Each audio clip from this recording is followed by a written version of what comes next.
Hello, everyone. I'm iNews Source reporter Joanne Ferry, and welcome to tonight's special forum, Truth, Lies, and Ethics in Times of Crisis, with special guest, author and journalist Chuck Lewis. How do we distinguish between fact and fiction, particularly when it comes to information from government? And what are the consequences of the lie? These are the big questions we'll tackle tonight with the help of Chuck and our other panelists. So let's begin with introductions. To the far left of me is Walt Eckert, retired Chief Administrative Officer for the County of San Diego. Walt managed more than 15,000 employees and an annual budget of $5 billion. And next to Walt is Lori Hearn, my boss, Executive Director and Editor of iNews Source. Lori founded iNews Source in 2009 after a 35-year reporting and editing career in newspapers. To my immediate right is Major Stacy Redinger of the 1st Marine Expeditionary Force. Major Redinger has over 21 years of service in the Marine Corps, 10 of those in public affairs. And finally, to the right of Major Redinger is Chuck Lewis. Chuck is a best-selling author and a national investigative journalist for the past 30 years. He's been a producer for ABC News and 60 Minutes. He's a professor of journalism and founder of the Center for Public Integrity. His newest book, 935 Lies, The Future of Truth and the Decline of America's Moral Integrity. Chuck has spent decades in pursuit of truth, and he's here to tell us about the challenges he's faced and what he's learned. Chuck? Well, thank you, and it's fabulous to be here.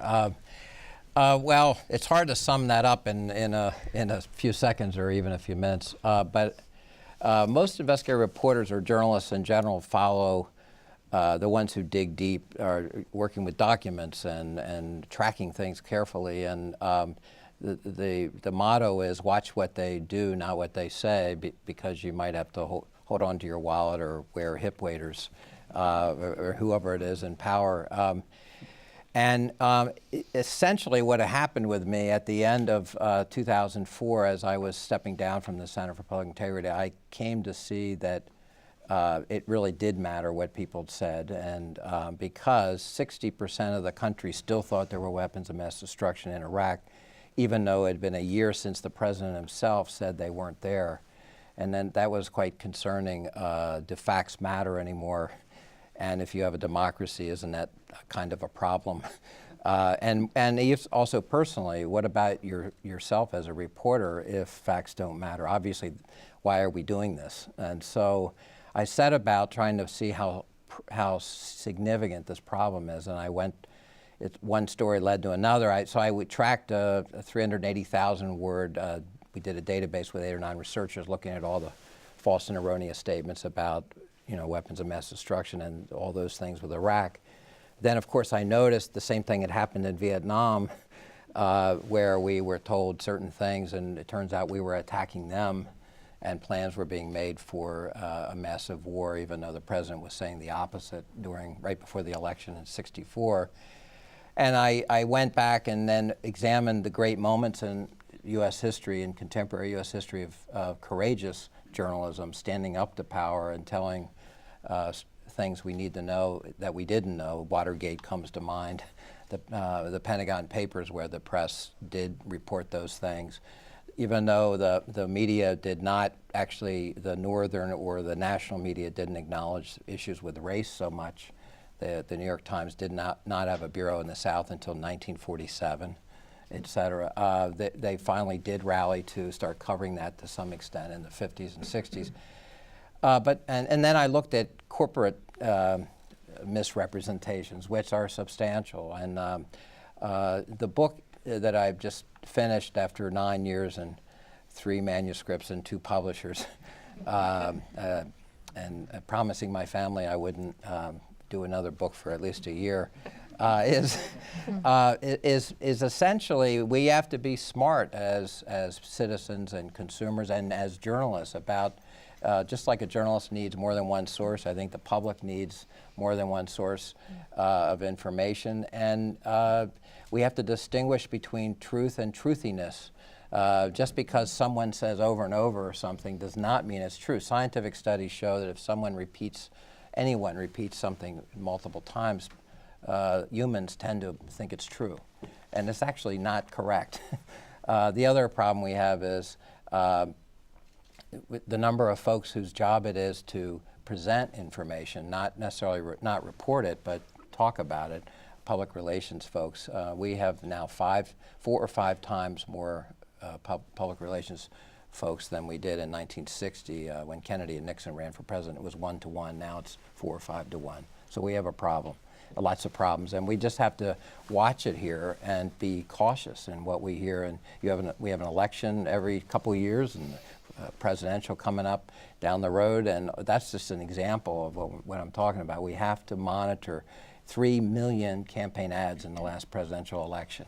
3 million ads. We should all get some sort of hardship pay and or workers' comp or something. I don't know. So our job is to sort it out and recognize, no matter how many times we see it or hear it, it very possibly is not true.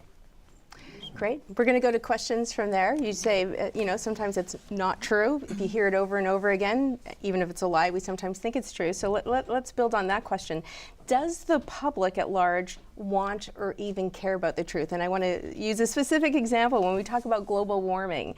And scientists overwhelmingly tell us global warming is happening and it's caused by people. But according to a Pew Research survey, 3 out of 10 people still don't believe it's true.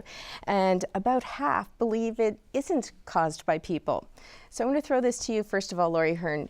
Do people want the truth? Well, I think the politically correct answer would be, of course they do. Of course people want to know the truth. They want to feel smart. They want to feel informed. They want to feel like they really know what's going on. But I think that would be an inaccurate answer. I think that many people don't know how to find the truth. And I think many people simply don't trust the sources they hear things from. I mean, I've been thinking about this topic for quite some time since we knew we were going to have this panel, and I think so much of what we're going to talk about has to do with trust.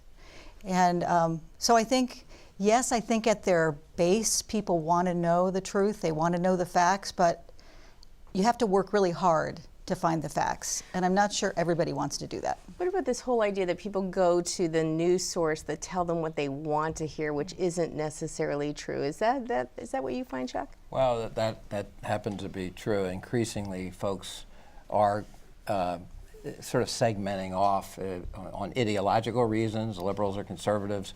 Yeah, it's interesting, in the 1950s, a liberal or a conservative did not mean a Democrat or a Republican. We did not identify them exactly with their ideology. Now that is almost completely lined up. So over time, we've turned into the Hatfields and the McCoys, and we can see the political process. Good thing they don't have food, they'd be throwing it. They do everything else in terms of throwing. So it's a problem. And the reason it's a problem is all people need more than one source, back to that thing I said earlier. Listening to folks say the same thing over and over, they have agendas when they do that, and they're playing to particular audiences, and you're being manipulated. And I hate to say it, you just have to shop around and look, and read a lot. In your book, Chuck, you had a lot of examples of precise moments where government wasn't telling the truth, and we didn't know until years later, especially when it came to military conflict, things like that. Is it ever okay, though, for the government to lie to the public? And I'm going to throw this to you, Major Redinger, Sure.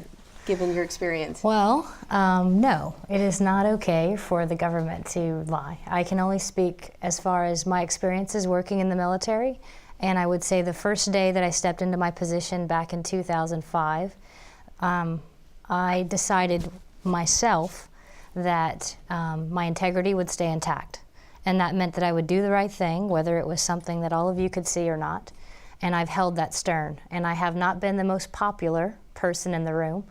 Working in the public relations, you have hard decisions to be made. You get put into crisis situations where you have to determine how to minimize panic and things that can go on. So we try to be as accurate and timely with our information, and I feel that going back to that first question about whether or not people want truth, we all have our own lenses that we see the world in. And so it is difficult to be able to claim that one thing be true. And I think part of that is education and media literacy and understanding how to find and discern between sources and what is true or not. But it is very difficult when it comes to lives being lost and saved, Operational security plays into it. We do have to be very careful with information that we release because we could be putting ourselves or yourselves in danger. So is it different then to not tell everybody everything? Is that different than not lying, Walt? I mean, does government, are they allowed to hold back information? Well, I think there's a distinction. I'm not at the federal level, and I don't do national security, and there may be circumstances where national security is involved where not telling the public everything is necessary. I can speak to the local level where I think I have some expertise, and I can tell you there is never an excuse, ever, for any reason to lie to the public or try to deceive the public. And frankly, I think the good side is, with all of the foibles that Charles lays out in his book about what's gone at the federal level, I don't think that kind of activity exists at the local level. And I think part of that is because we're so close to people. People are in our face every day. We don't have the opportunity, really, to do that, even if we wanted to. Although as a reporter who covers local politics, I think I would take issue with that. And we've seen that. I mean, we've seen that. You know, even just we had a mayor who had to leave office, who was disgraced. There was a lot we didn't know that was happening at the time. I mean, it's often, as Chuck points out in his book, we don't know till later what the government didn't tell us or when they did in fact lie. All right, let me revise my statement then. Just as media sometimes makes mistakes and does things that they probably shouldn't do, local governments do the same, but I think the occasions are rare. Mm-hmm. And I think on balance, most of the people that work in local government do so because they want to serve, not because they want power, which I think is more what Washington is. And so I can't, obviously we have circumstances right now in school districts here locally in the South Bay where some shenanigans have gone on. But I think I would have to defend most local governments. I do believe that in many cases they're character-driven organizations. I know the ones I've worked for have been. And I think on balance we are better off trusting our local governments. I think we can trust our local governments to a far greater extent than what Charles has experienced in D.C. What do you think, Chuck? Is it federal level and not local level? Well, honestly, it's pretty much everywhere. I'm not all public officials. I'm not saying that, but I remember when I was years ago. I was in South Florida, and about 10 counties, the lower part of the state of Florida, every sheriff had gone to prison, without exception. I'm not making this up. And I've covered a lot of things in states. I do believe folks go in the government because they want to serve, and it is relatively selfless. I mean, they're in the private sector, you can usually make a lot more money, and I respect public service. I really do. Maybe it's because when I came to Washington and worked for a senator, it happened to be the Watergate scandal. And then 5 years later, I was working with Carl Bernstein at ABC News, and my first big assignment was covering Abscam, where 8 members of Congress went to prison. And so maybe I've just seen a lot of these things a little too up close. Maybe I should put in for a workers' comp or something. Well, I'd like to jump in and just say, when you define the government lying to you, that sounds like it is an act of commission, as opposed to one that's omission, or as opposed to something that isn't articulated. For example, if you examine public documents or public financial documents and you find out there is alleged fraud happening, no one has lied to me per se, but the documents tell a very different story. So I think our conversation so far has kind of had to do with somebody coming right out and lying to the public in a press conference or something like that. But really there's a much more insidious lie that goes on because it's simply not acknowledged.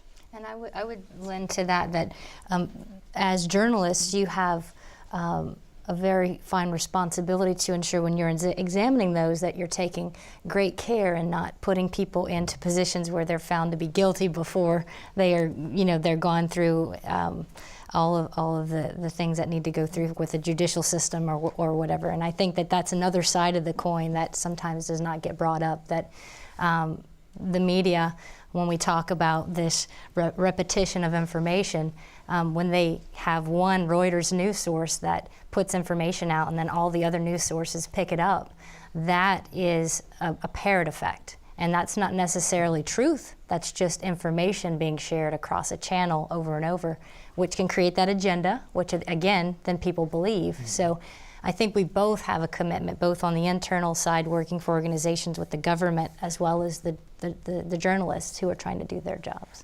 So, yeah. I want to talk a little bit about public relations, because you had a statistic in your book, Chuck, that I thought was kind of shocking, that PR people now outnumber journalists 4 to 1. How should the public view this growing number of public relations professionals in disseminating information to the public? And well, I'm going to throw it over to you, and I know you're retired from your position with the county, but the county does have an online news service.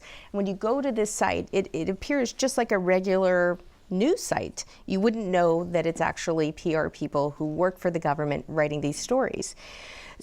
How are we supposed to view that as the public? Because these are people who are being paid to deliver the government message. Should we be skeptical when we're reading what's on this site? Well, I think if you're talking about County News Center, your first choice of news and information.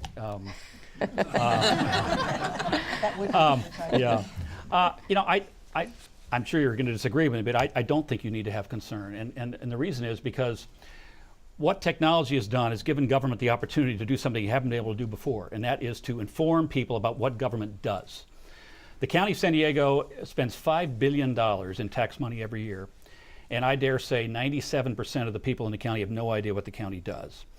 And that's no one's fault, it just is. And in the past, governments, counties have tried, or cities or whoever, have tried to use newsletters or press releases or email or whatever to inform people about what's going on. And I think what technology has done is given governments the opportunity to, again, directly reach people with what their governments are doing, telling them things they don't know. And I think that there's a concern, and I think there should be a concern. The concern should be that governments are going to use these sites for the wrong reasons. They're going to get political with them. They're going to honk political candidates. They're going to do political speak or what have you. And obviously, as these things grow, and I think they will, I think governments are going to be using the technologies available to them now to do these sorts of things. I think it's incumbent upon you. That's your role. That's what you do. You're the watchdog. And if we screw up, you tell us. And whether I go to a public meeting and say all the wrong things, or whether we put something on a website that informs the public about something and you don't like it or disagree with it, that's your job. And I think, frankly, you do a pretty good one about holding us accountable, particularly at the local level, when we make mistakes. The good thing, I think, is that what we've seen is more frequently media is lifting stories right off the website and using them verbatim in their own venues. And I think that's a great thing. I think that's a reflection that, at least for those stories, there's a notion that they see them as balanced and valid information. Lori, I know you have something to say. Major Redinger, but I know you were nodding when Walt was talking about now being able to use technology to get the message directly to the public. Is that something you do as well in your job? Yeah, so I actually have a staff of 22 or so combat correspondents. They are photographers, videographers, photojournalists, and I will give you a case in point when it has been quite necessary and needed. When we had tsunamis in the Philippines and we went in to respond, one of our responsibilities is to make sure the American public knows how the U.S. is using its tax dollars. And we send our young men and women there to respond to a humanitarian assistance disaster.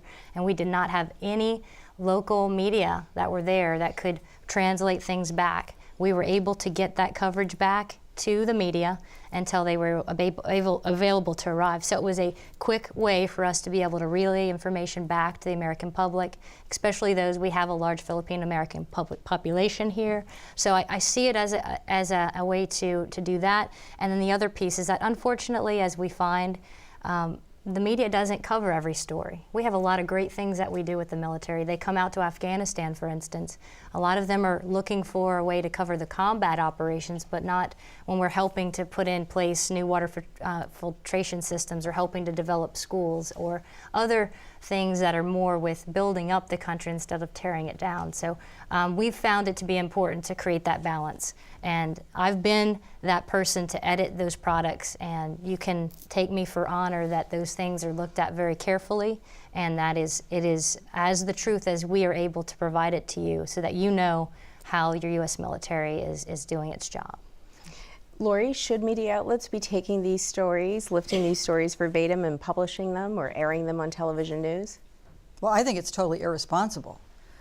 Totally irresponsible if news outlets are picking up a press release, and it always has been. Even before there were news centers put out by government agencies, that reporters would take a press release and simply rewrite them or not rewrite them and publish them in what then were the newspapers. But I really take issue with the incredible amount of money that government is spending, increasingly spending hiring PR people. I mean, I don't know if Chuck has statistics on the numbers of how many of these PR people are government PR people, but I certainly know in the local landscape, many people who used to work for traditional media outlets, downsized, right? They're all public relations people, mainly for governments now, or political campaigns. So I think it's absolutely a real problem.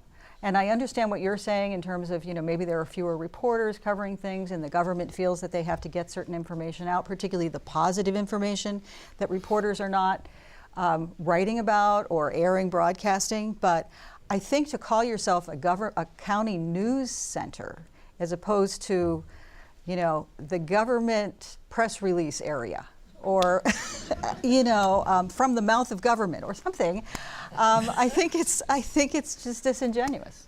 Can I respond to that? Yeah. I completely understand why media is threatened by this, but media does not inform the public about what government does. They can't. It's too big. There's too many things they do. Media informs the public, generally speaking, about what government does wrong. And that's their job, and that's their role, and nobody can argue with that. That's why you're watchdogs. But there are thousands of things that governments are doing with tax money that the taxpayer has no idea about.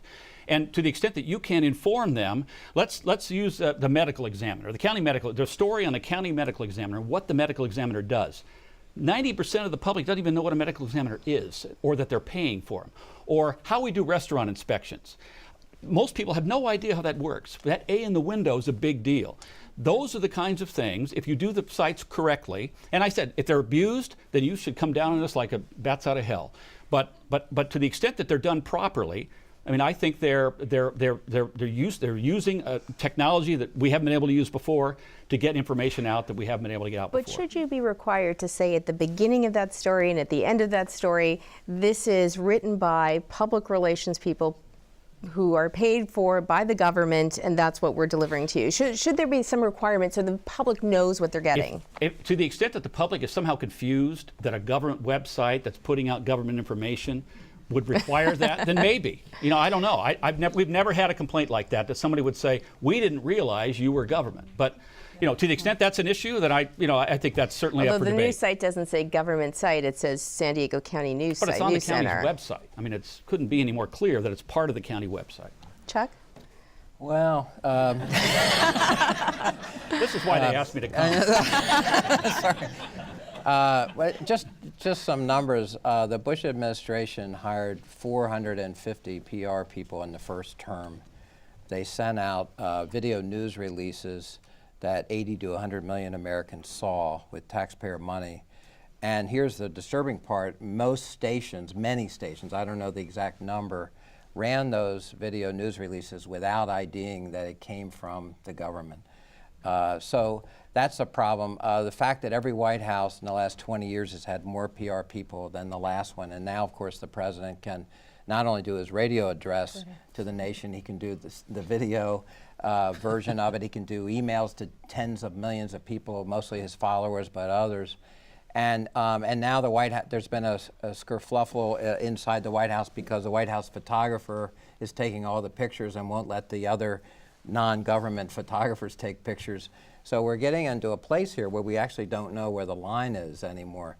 The other problem is PR in general. I don't know how many people realize this, but there have been studies showing the U.S., Britain, and Australia, 50% of all news content actually comes from press releases. So this is a growing problem as we have lost 1/3 of all professional journalists in the commercial realm just in the last 15 or so years. The number of folks watching those in power has diminished. The number of people whose job it is to say what is true from their actual perspective, whether it's corporations or government have increased vastly. And I think there is an imbalance which puts an added burden on citizens to actually look more closely. There is a group called the News Literacy Project that I was on the board of when it first started. And their motto is how to know what to believe. And they are teaching hundreds of, actually thousands of students across America in high schools, because I do think it's become a problem. I want to move over to covering an election campaign. We're in the middle of one, coming to the end of one very contentious and tight congressional race just here in San Diego County. How much should we know about our candidates? Should reporters include their personal lives in their investigation? Should we know whether they've been unfaithful? Should we know whether or not they've been abused as children? Where do we draw the line in our quest for truth? And I'm going to go right to you, Chuck, with that one. Gosh, you could. These guys all would love to answer. No, I'm just saying. That's obviously a really difficult question. We all know the line changed. Folks did not show Franklin Roosevelt in his wheelchair. Affairs by presidents were not really covered at all until after John F. Kennedy's death. And then those things started to come out. And so culturally, we have shifted about a lot of that where the line is for journalists themselves. One obvious, easy one, the easiest one, is when they actually end up in court, like they're arrested, or I remember one congressman drove into the tidal basin with a stripper in Washington. Hate when that happens. Anyway, that was a big story. He also was arrested. That's a no-brainer. Of course you would cover that. Right. But there are more complicated ones, I think it's fair to say, where it's not public.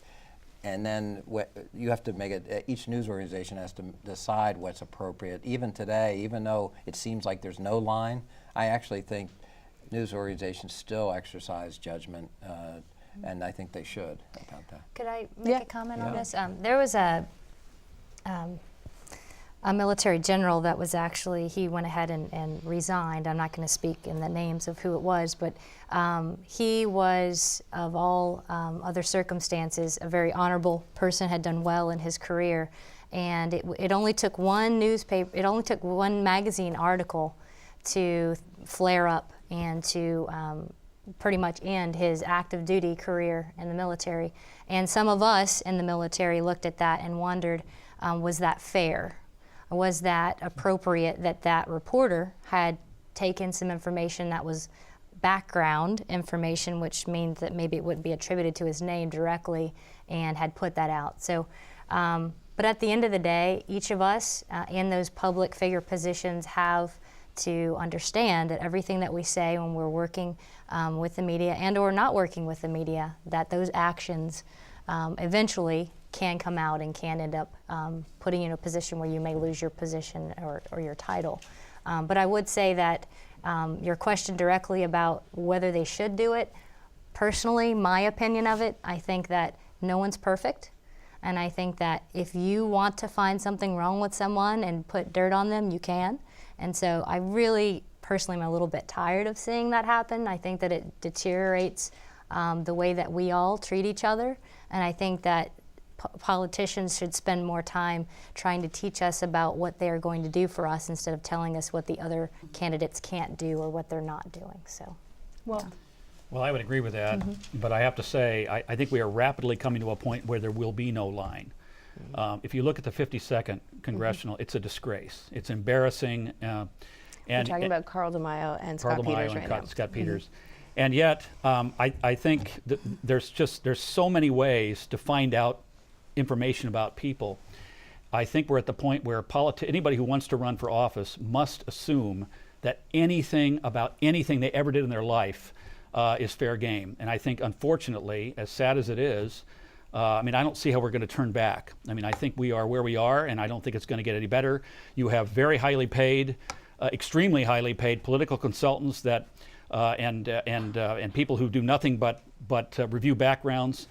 If you did something, somebody's going to find out about it. And I think that, unfortunately, we are at a point where anything goes. And I don't think I'm too cynical to believe we're going to go back. And I agree with you, a lot of what you said. Oh, thank you. I knew you'd find that amazing.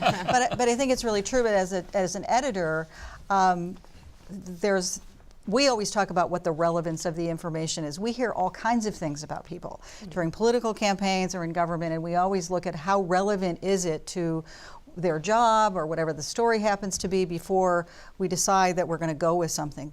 The problem is, as you were alluding to, Walt, is that the situations now where information can be discovered by anybody. It's so readily available. Many people who call themselves journalists or who are not journalists and have no idea that they would even call themselves a journalist will put things out there.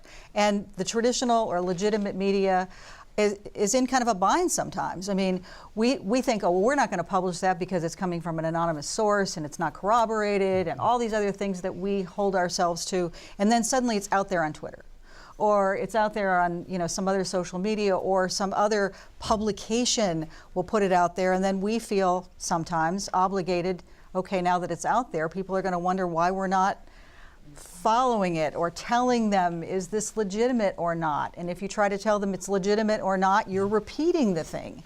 So it's a very dicey place to be.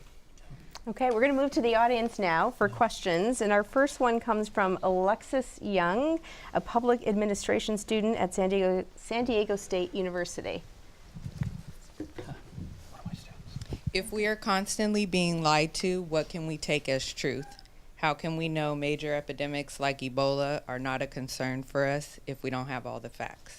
Okay, how about if we start with you, Major, because this comes again to this issue of public safety.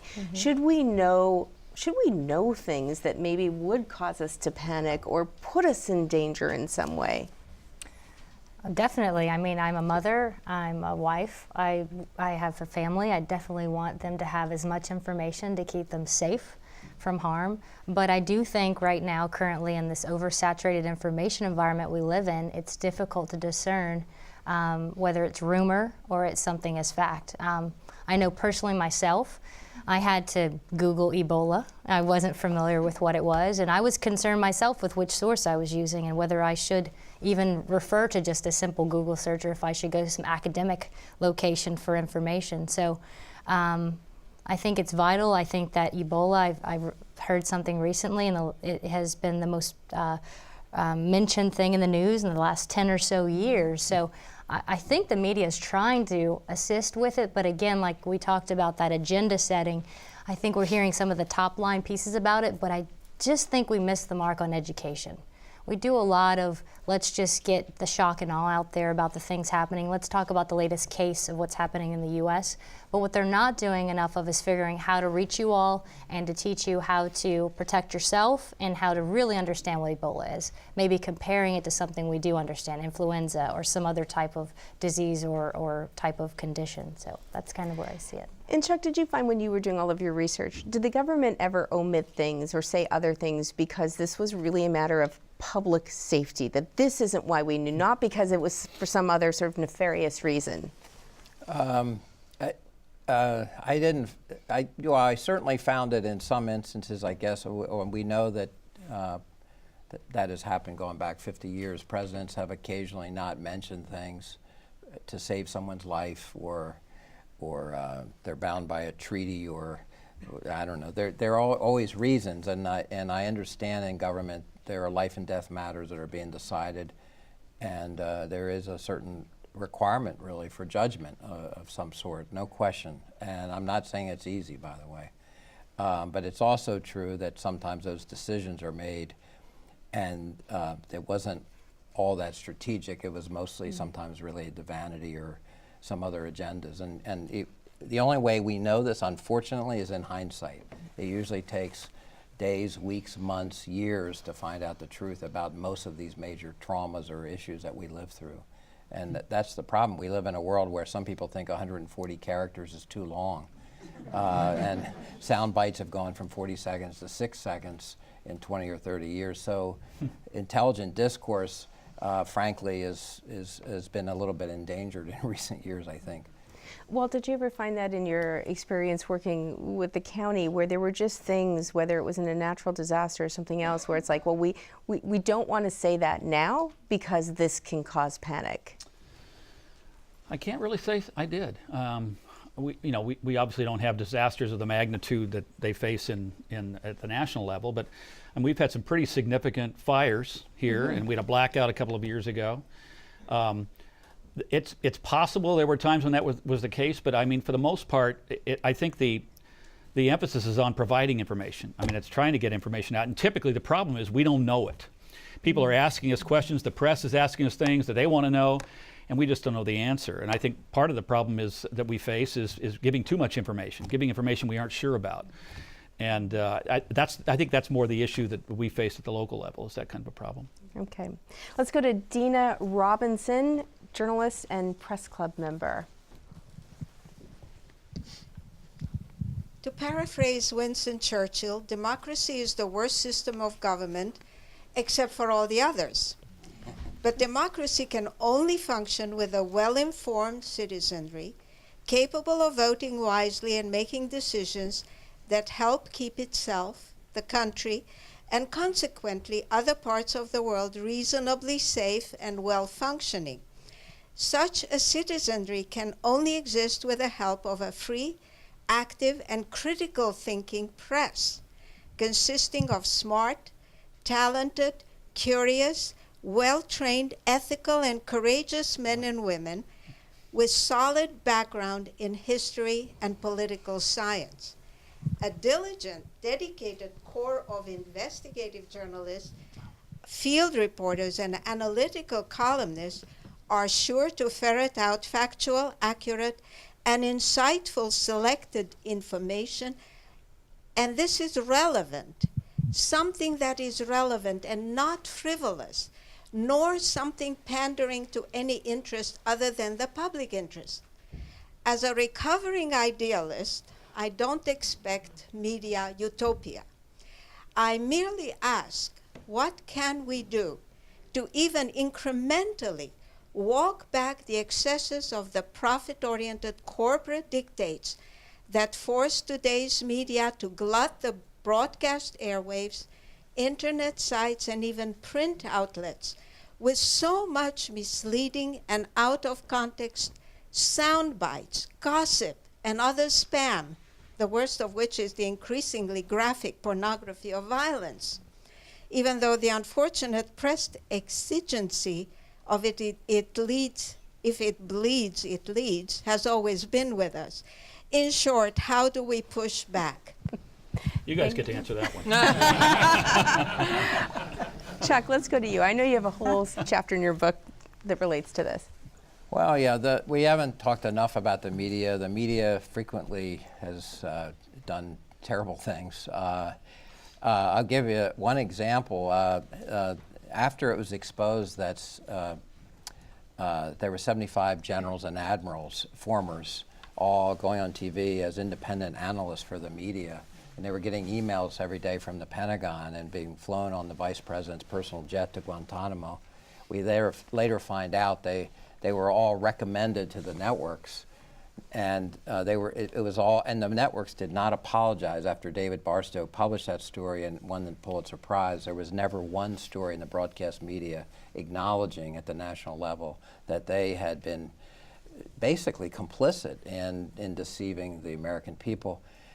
I have a chapter about 60 years of the tobacco industry. The only thing, including genocides and wars, the only product that has been responsible for 100 million people losing their lives in the 20th century and 1 billion this century. The corporations that make tobacco products had the media pretty much intimidated substantially because they were making huge sums of money, tens of billions of dollars in advertising from 1940 to 2000. I have about half a dozen specific stories of news organizations that censored their own stories, and I saw some of that up close and personal, which we could talk about, but there's probably not time. But it's a real problem. And the media itself, they're human, and journalists are human, and their editors are human. In 2000, there was a poll, 70% of working reporters no longer trusted their owners. They felt they were more interested in this, money, and not all that interested in truth. And so the profession itself has been going through very rough times in the last 10 or 20 years, coming to grips with what is a journalist, who actually cares about journalism within the profession itself. And that's one of the reasons folks like Lori Hearn and I are excited about the nonprofit ecosystem, because there are now 100 news organizations that are not funded with commercial advertising and all these things. And we disclose our donors. There's ways to do this work and not get distorted and diverted by profits, frankly. And so I think there's other ways to do this. Of course, PBS is part of that. What about this idea, though, that we're all about this sort of shorter and shorter soundbite and gossip and everything else? Lori, when we take the time and to write a long story, because a lot of times it takes a long time to give you context and truth and facts and everything else. You can't tell somebody something in 3 paragraphs. And then we go on our site and we say, how long were they on the site? Were they on there 30 seconds? Were they on the 6? Did they actually read it? Did they get to the end? How do you cope with that? How do you say, look, we want to give you the whole story. We don't want to give you a soundbite, but then who's listening and who's reading? It's really a challenge, and we faced that in our last investigation that we did called An Impossible Choice. And Joanne did that project and spent 8 months on it, full time, which is a huge investment for us to make in an investigative story that not a lot of media does anymore. But as we were planning the distribution for the project, we talked about how are people going to be receiving this project. And we thought, okay, we have to have, some people are going to want to watch a video snippet. Some people are actually going to watch a 10-minute mini documentary. Some people are going to read, 4,000 words of text interspersed with pull-out quotes and other devices to make your reading experience rich. Some people are going to want an animated storybook that looks like a little cartoon storybook that informs you about what this is. Some people might see something on Twitter that piques their interest, and we hope they'll follow the link back to the page and find some aspect of this project that can draw them in. So today I think we're challenged when we do these big investigations with having lots of information we want to impart to the audience, but having to figure out all the ways we're going to reach people with news that we have this really deep, credible information, so you know it's there and you can receive it in whatever way you feel comfortable receiving it. Could I add just 2 things to that? One thing, just for the audience, for all of you, I was just recently at a Public Relations Society of America conference, and there was a journalist speaking there. And one thing that has become popular with longer form information is podcasts. And I know a lot of us like to do things, multitasking is very popular. I know I like to get my workout in and do a couple things, listen to a podcast. But that has become a trend, and I hope to see more of that with journalism, that they can transform their written products into something audio so we can listen to in the car or other things. And then I'm trying to think, I thought I had a second point, but I think we both looked at each other when you said podcast. Ooh, we should do that. I definitely think the podcasts are a very good idea. So okay, let's go to Colleen Larson, a journalism and media studies student at SDSU. At the Battle of Mogadishu in 1993, or more commonly referred to as Black Hawk Down, American soldier William Cleveland's dead body was paraded around the streets of Somalia. American journalist Paul Watson took photos of the corpse in the hands of the locals, and public outrage ensued after the release of these images. Was it unethical for Watson to take photos of the dehumanization of Sergeant Cleveland's body, or was he just doing his job as a journalist? Where do we draw the line as journalists when it comes to capturing moments like this? Chuck, do you want to start with that one? Tackle that? All these folks up here. No, I can definitely tackle that one if you want me to. Yeah, I can too. I think that was one where it was a live action moment, and it was part of what was happening on the ground. And as horrible as it was, I think it was necessary to show that, because it told the American people that there sometimes are limits to what the U.S. can do. Frankly, that's part of the reason the Clinton administration didn't go into Rwanda when 1 million people were killed and butchered in 3 months, because of the images from that other one. I don't know. I'm not saying that I'm not equating those two things, but I do believe that personally. I don't know what others think here, but I think that was a legitimate situation. It was in real life. It was happening, and it was devastating to watch, but it was also reality, and it was happening. Walt? I'm not a journalist, I'm a consumer. And, part of me says, I don't want to see that, and I'm offended by it. And I guess if I'd had to make a decision about whether that would run, I would say no. But the flip side is that it's reality, and I think people want to know what's really going on in their world, and something as ugly as that. I mean, maybe what's next is the beheadings. I mean, at some point at some point we're going to see that on network news. And I think it's because eventually it's people do want to they want to understand what's going on in the world. They want to see what we're up against in terms of other parts of the world we're fighting in. And even though I personally abhor it, I think in the end the guy probably did the right thing. Major? I disagree. Through some military training, I was forced to sit through and watch a beheading, because when we get deployed, we may have to be in situations where we might be put through that, and it is a traumatic experience. I would not want anyone in this room to experience that. And to know that there was a body of a military member dragged and put on television, think about his family members and them seeing that. So I think that there's a fine line between something being shocking and an atrocity needing to be exposed. I think there's other flavorful ways of doing that without what I think we've come to with YouTube and other things, is that there's no stopping of what we put out there. And I think that there should be limits, and if I were a journalist, I would think closely about how that image would be impacting the people on the other end that would be seeing it. So, Lori? Well, what I can say is, as a journalist, we do think carefully about these things. We don't, at least in the traditionally trained journalism, we think very carefully about what information and what images we expose to the public. Again, we come back, as we've been talking about, to this world where the decisions are not the ethical decisions made by journalists.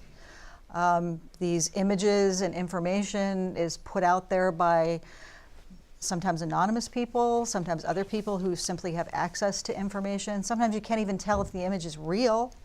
We haven't even talked about, faked things out there in social media and Twitter and YouTube.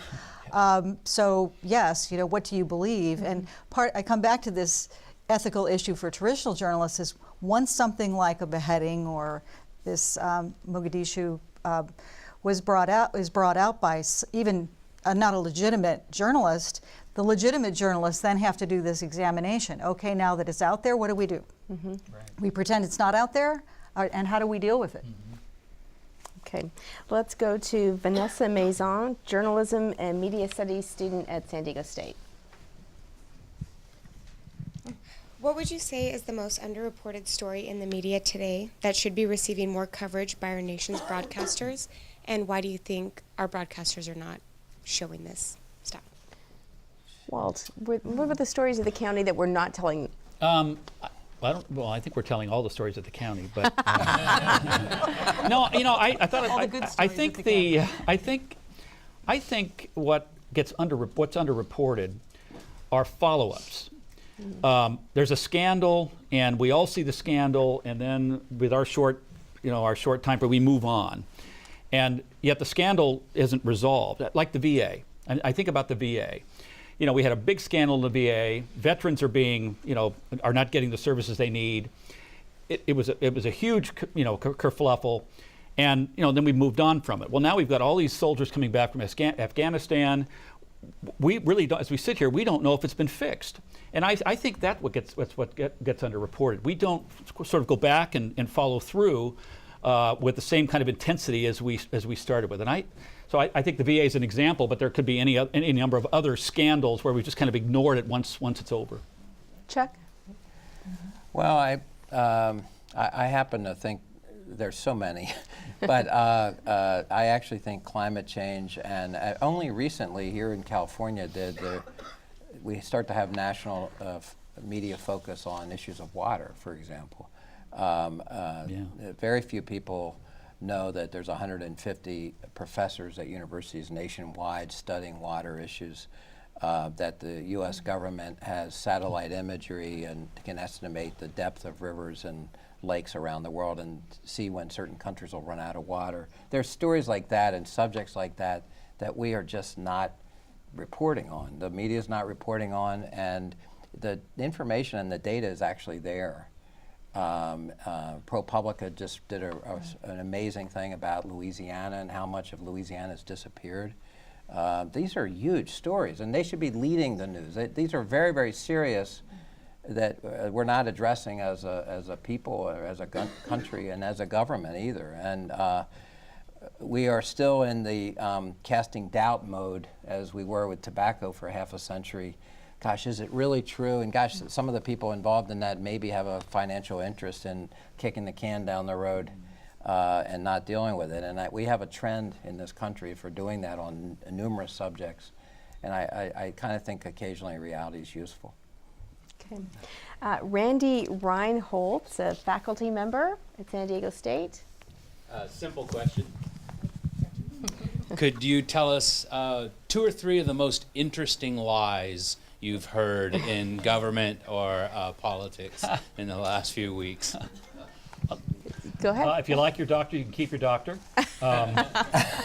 And let's see, the other one would be, I did not have sex with that woman, Ms. Lewinsky. Lori, what about even in local politics, things that we thought were one way and it turned out they were another? Well, I think part of the problem with discovering what is talking about what a lie, which was an inventive lie, is I need to know what the truth is before I can know that it was a lie. So I think there are probably a lot of lies out there that we haven't yet discovered are lies. So yeah. I'm going to cop out on that. Chuck? Well, my personal favorite is from the Abscam trial where 8 members of Congress went to prison, and I covered not only the breaking story but also the trials. And one of the members of Congress, Congressman Kelly from Florida, was caught red-handed stuffing wads of cash in his pockets.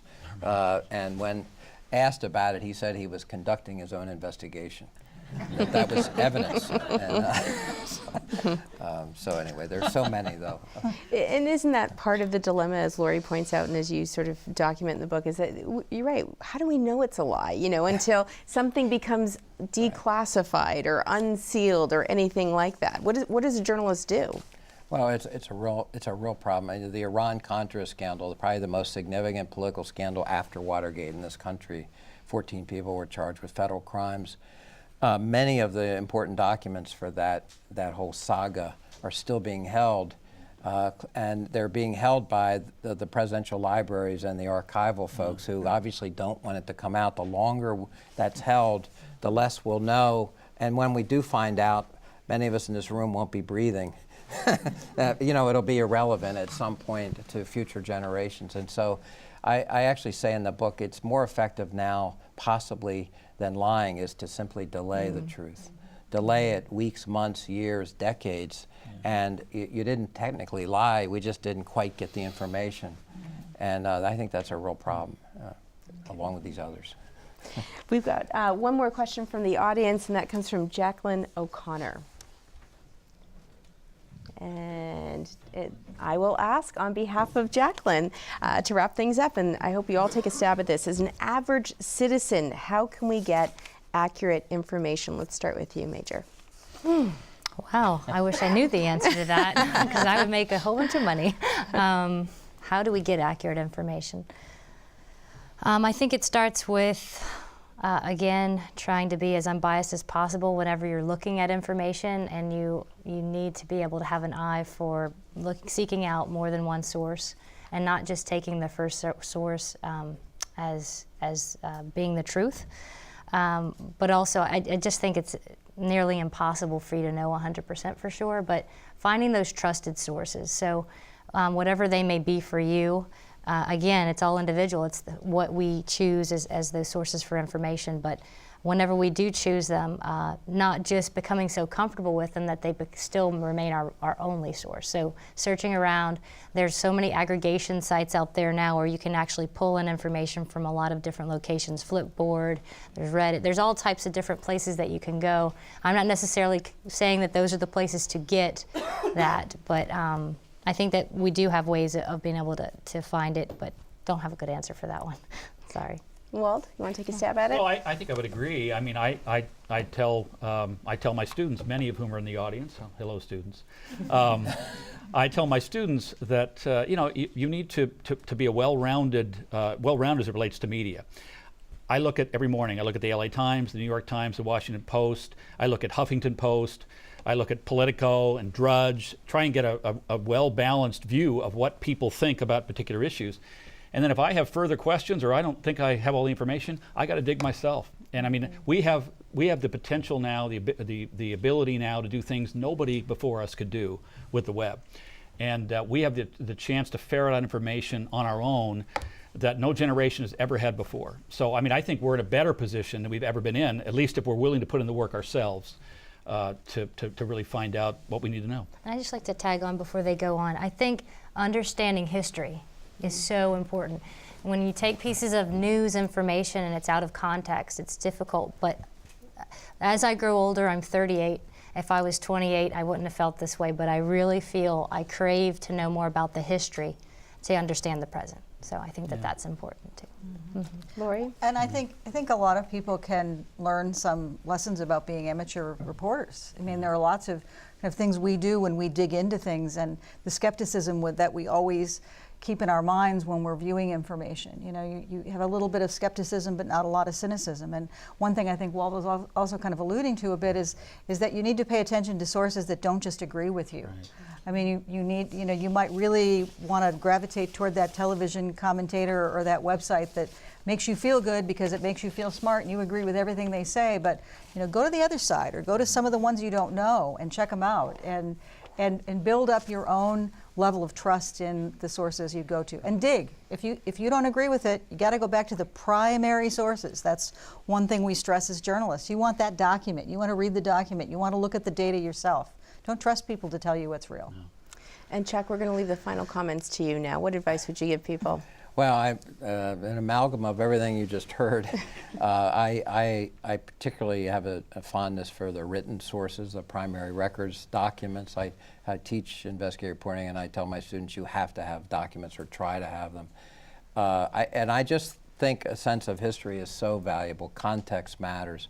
Most of the patterns that we are frustrated with today have been going on for decades. These are not new patterns. Many of them are quite consistent and fit with our traditions in this country and how information is manipulated and distorted, and the role of the media similarly over a century. The same issues we're talking about here have been talked about 50, 75, 100 years ago. That's the strange thing about this.